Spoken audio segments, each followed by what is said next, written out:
Final Score Friday's 30th season with sports director Lane Casadonte and Sean Robertson. Sponsored by Toyota, Paramount Builders, and Reynolds Community College.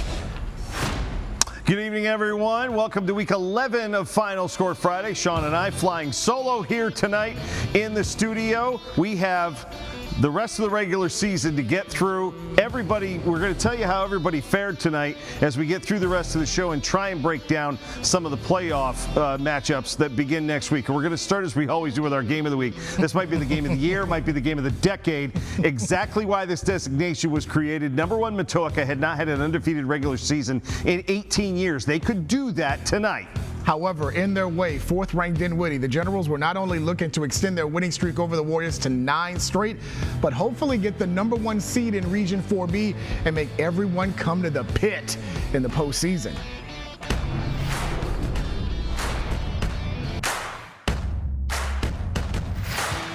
Your night down at the pit. Harry Dalton III's final regular season game against Bryce Yates and the Matoaca Warriors. Pick it up in the third quarter. Opening drive for the Warriors. Bryce Yates, a 5-yard touchdown to Dylan Newton short. It's 33-14 Warriors. But back come Dinwiddie, as Josh Collins will be the recipient of a block punt. Special teams was huge for Dinwiddie. They blocked 2 extra points, and then this block punt coming up right about now on the low snap.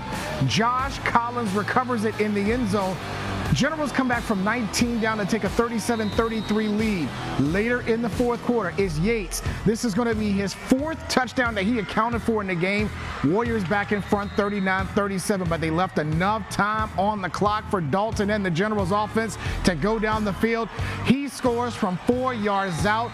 That would be the game winner, as Dinwiddie got an interception on Matoaca's final drive. Oh yeah, the time means it's time to go to the pit in the postseason, as the Generals win it 45-39. I had unbelievable leadership out of my captains. You know, Six had some difficulties in the first half. He came out with a smile on his face in the second half, and you know, it's why he's him.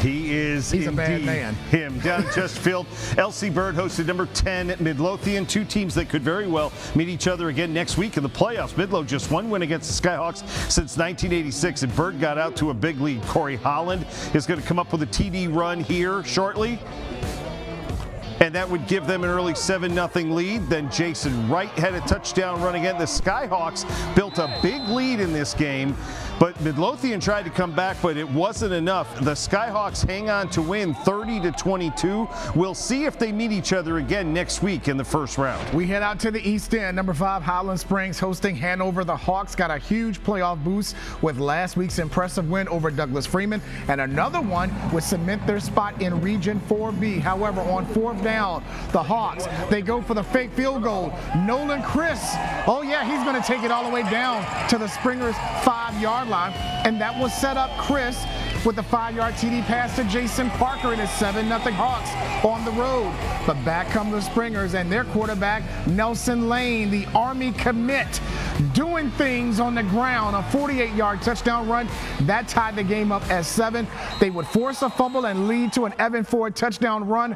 Springers roll 42-14. They finished 7-3, probably the number 3 seed in Region 5C. In the West End, 6th-ranked Glen Allen, right behind the Springers in Region 6C, hosting Mills Godwin tonight. The Eagles needed a win and a lot of help to extend their season. Third quarter, it's already 20-0 Jaguars when Dallas Chavis is going to run it down all the way inside the 10-yard line.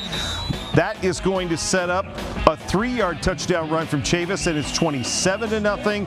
Then a bad snap for Godwin on the punt gave the Jaguars great field position, set up yet another Chavis touchdown run. It was all Jaguars tonight. 55-0. They get the shutout over the Eagles. We head back down to the Tri-City. 7th-ranked TJ going for a 2nd straight undefeated regular season, visiting Colonial Heights. The Colonials looking to host a playoff game next week for the first time in school history. TJ jumped out fast. Rashard Cherry, the 46-yard pass to Amari Goff. He's going to take it in for the score, 7-0 Vikings. Then on 4th down is Cherry again, this time running it, and will hit his head on the goalpost for a 38-yard touchdown. The Vikings extend their longest active winning streak in the Metro Richmond area to 19 straight. In the regular season. Right. 10-0 this year. They rolled 49-0 over Colonial Heights. From last night, number 9 Armstrong on the road at Mechanicsville. The Wildcats would host a first-round game next week regardless of this outcome, and they were going for their first 9-win regular season since 1977. First quarter, Jackie Cotman returns the punt all the way down inside the 5. That set up a Dior Barnes touchdown run. Wildcats had a 7-0 lead. Mechanicsville, though, comes right back on their next possession. Camden Metzger with an 18-yard touchdown pass to Blake Whitley. That tied the game at 7. The Mustangs took a 10-7 lead. It was all Armstrong after that. Metzger picked off by Barnes, who walks it in from 10 yards out. Briante Harris connected with Jaden Harrington later on. Armstrong wins 53-17. They are 9-1 heading into the postseason. Plenty more to come on Week 11 of Final Score Friday. Stay with us.